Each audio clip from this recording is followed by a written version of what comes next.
அல்ஹம்துலில்லாஹி ரப்பில் ஆலமீன் வஸ்ஸலாத்து வஸ்ஸலாம் அலா அஸ்ரபில் முர்சலீன் வமன் தபியவும் பிஹ்சானின் இலா யௌமித்தீன் அம்மாபாத். எல்லாம் வல்ல அல்லாஹ் ஜல்லஷானஹு தஆலாவை புகழ்ந்து அவனது திருத்தூதர் ஸல்லல்லாஹு அலைஹி வஸல்லம் அவர்கள் மீது ஸலவாத்தும் சலாமும் கூறியதன் பின்னால், கண்ணியத்துக்குரிய சகோதர சகோதரிகளே, உங்கள் அனைவருக்கும் அஸ்ஸலாமு அலைக்கும் வரஹ்மத்துல்லாஹி வபரகாத்துஹு.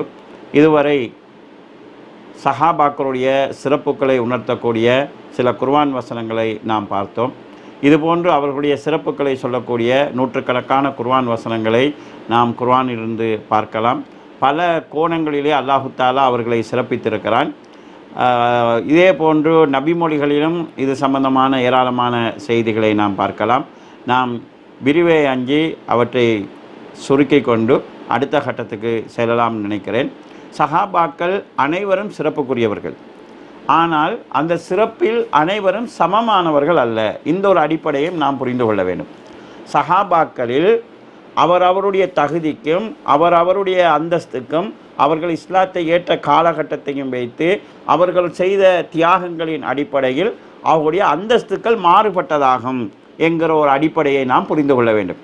அதிலே அஹ்லுஸ் சுன்னத் வல் ஜமாஅத்தினுடைய நிலைப்பாட்டையும் நாம் தெளிவாக விளங்கிக் கொள்ள வேண்டும். சஹாபாக்களில் ஆகச் சிறந்தவர் யார் என்றால் அபூபக்கர் ரலியல்லாஹு அன்ஹு அவர்கள். அதற்கு அடுத்ததாக உமர் ரலியல்லாஹு அன்ஹு அவர்கள்.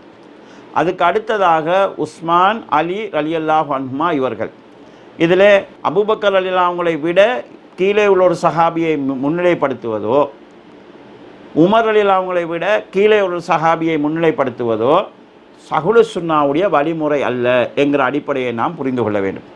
உதாரணமாக அபூபக்கர், உமர், உஸ்மான் ரலியல்லாஹு அவர்கள் 3 பேரையும் விட அலி ரலியல்லாஹு அவர்கள் மேலானவர்கள் என்று சொல்வது அஹ்லுஸ் சுன்னாவுடைய நிலைப்பாடல்ல, சரியான வழியில் இருக்கிறவருடைய போக்கல்ல. அலி ரலியல்லாஹு அவர்களும் மிகச்சிறந்த ஒரு நபித்தோழர் தான். அவருடைய அந்தஸ்து என்கிறது கூடியது தான், ஆனால் அது அபூபக்கர் ரலியல்லாஹுடைய அந்தஸ்துக்கு நிகரானது அல்ல. உமர் ரலியல்லாஹு அவர்களும் சிறந்தவர்கள் தான், அவர்களுடைய அந்தஸ்து அபூபக்கர் ரலியல்லாஹுடைய அந்தஸ்துக்கு நிகரானது அல்ல. இந்த ஒரு அடிப்படையை நாம் புரிந்து கொள்ள வேண்டும். உஸ்மான் ரலியல்லாஹு அவர்கள் 3ஆவதா, அலி ரலியல்லாஹு அவர்கள் 3ஆவதா என்கிறதுல சில அறிஞர்களுக்கு மத்தியிலே கருத்து வேறுபாடு இருந்தாலும் மிகவும் சரியான கருத்து அபூபக்கர், உமர், உஸ்மான், அலி என்கிற அந்த படித்தரம் தான் ரலியல்லாஹு அன்ஹும். இதே போன்று அஸ்ரத்துல் முபஸ்ஸரா என்று சொல்லக்கூடியவங்க 4 பேர் அதில் வந்துடுவாங்க.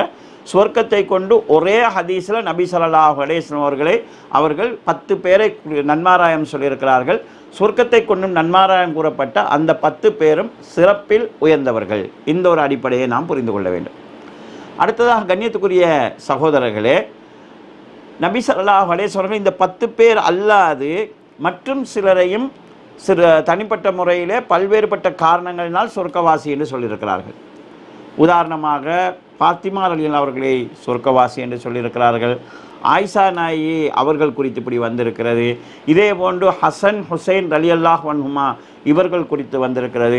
இவ்வாறு நபி ஸல்லல்லாஹு அலைஹி வஸல்லம் அவர்கள் சொர்க்கவாசி என்று சொன்னவர்கள் பிரதானமான சிறப்பு பெற்ற சஹாபாக்கள்.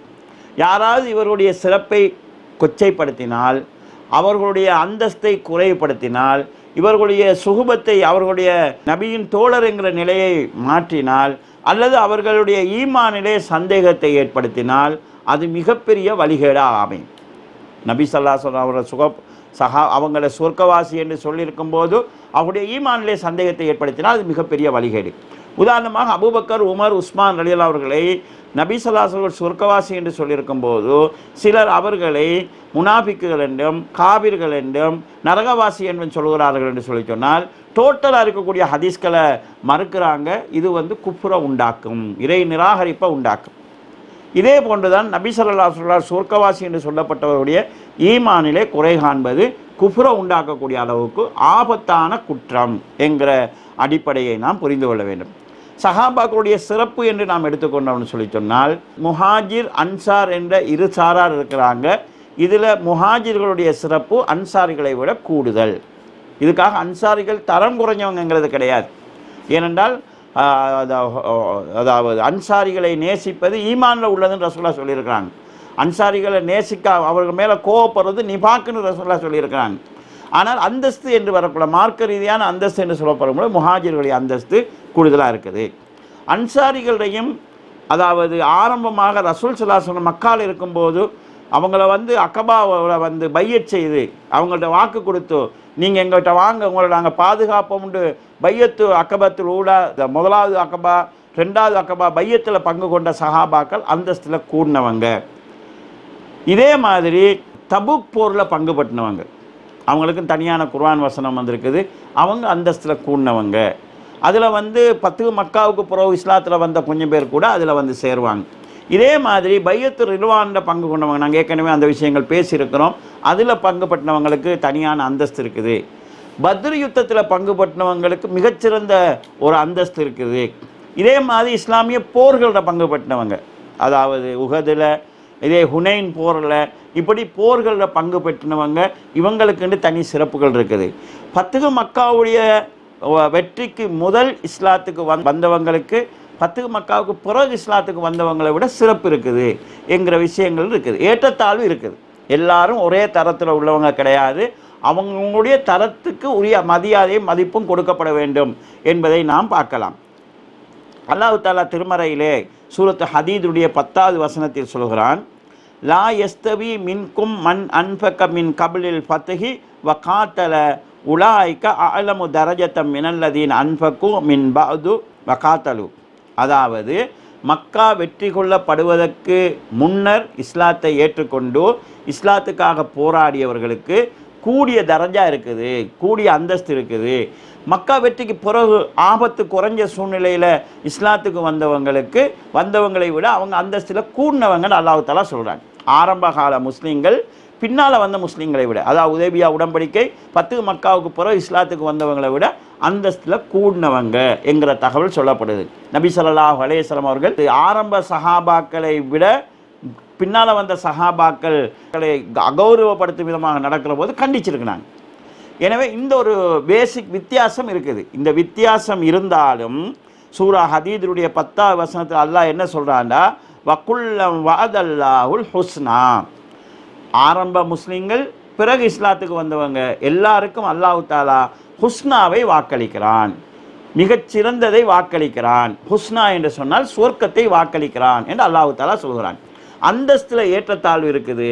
ஆனால் அந்த அந்தஸ்தில் ஏற்றத்தாழ்வு இருந்தாலும் அவன் ஆரம்ப கால 10 மக்காவுக்கு முதல்ல இஸ்லாத்துக்காக தியாகம் செஞ்சவங்களுக்கு அந்தஸ்து கூடவாக இருந்தாலும் 10 மக்காவுக்கு பிறகு வந்தவங்களுக்கும் இஸ்லாத்தில் அல்லாஹ் தஆலா சொர்க்கவாசிகள்ங்கிற நற்செய்தியை சொல்கிறான். எனவே சிலர் 10 மக்காவுக்கு முன்னால் உள்ளவங்களை சஹாபியா ஏற்றுக்குவாங்க, கொஞ்ச காலம் ரசூலுல்லாஹ்வோட பழகினவங்களை நம்ம சஹாபி ஏற்றுக்கொள்ள இயலாது, அவங்க முனாபிக்கா இருக்கலாம் என்பது போன்ற வாதங்களை சிலர் இஸ்லாமிய அரசியல் பேசுகிறோம் என்கிற அடிப்படையில் பேசக்கூடிய சூழ்நிலையை நாங்கள் பார்க்குறோம். இது தவறானது. சஹாபாக்கள் அந்தஸ்தில் ஏற்றத்தாழ்வு இருக்குது. அபூபக்கர் ரலியல்லாஹு அவர்களை விட கீழே உள்ள ஒரு சஹாபியை நாங்கள் மேற்படுத்த மாட்டோம். 10 மக்காவுக்கு முதல்ல இஸ்லாத்துக்காக தியாகம் செய்தவரை விட பின்னால் வந்த ஒருவரை முன்னிலைப்படுத்தக்கூடாது. ஆனால் இரு சாராருக்கும் அல்லாஹ் சொர்க்கத்தை தருவதாக வாக்களித்திருக்கிறான். இதில் யாரை நாங்கள் விமர்சித்தாலும் சொர்க்கவாசிகளுக்கு எதிராக நாங்கள் பேசுகிறோம் என்கிற குற்றத்துக்கு நாங்கள் ஆளாகுவோம் என்கிற அடிப்படையை நாம் புரிந்து கொள்ள வேண்டும். வஸ்ஸலாமு அலைக்கும் வரஹ்மத்துல்லாஹி வபரகாத்து.